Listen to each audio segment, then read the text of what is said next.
Rediscovering Gita for the Modern World by Shrikant Soman, based on essays on Gita by Sri Aurobindo.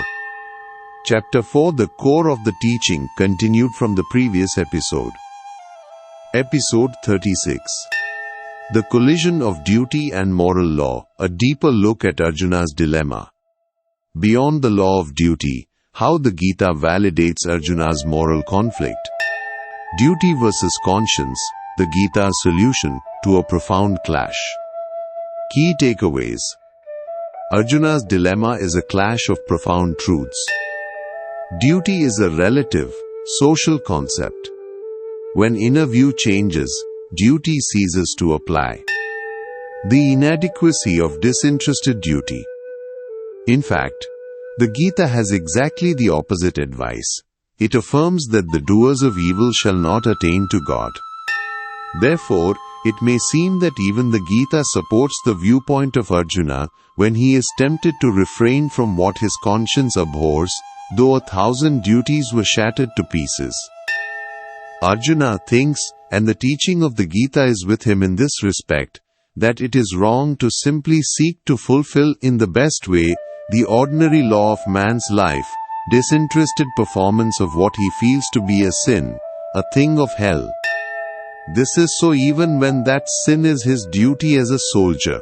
Therefore, the dilemma of Arjuna is not simple confusion of mind. It is based on a clash of profound truths. The concept of duty as compared with moral law.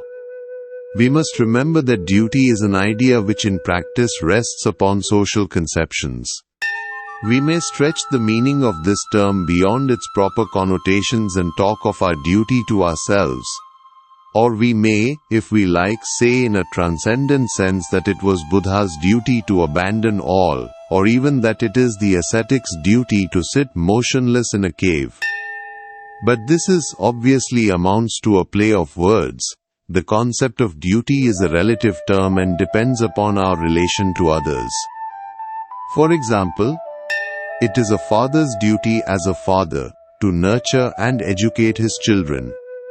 A lawyer's to do his best for his client even if he knows him to be guilty and his defense to be a lie. A soldier's to fight and shoot to order even if he kills his own kin and countrymen. A judge is to send the guilty to prison and hang the murderer.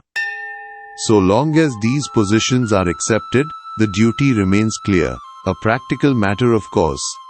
This is so even when it is not a point of honor or affection.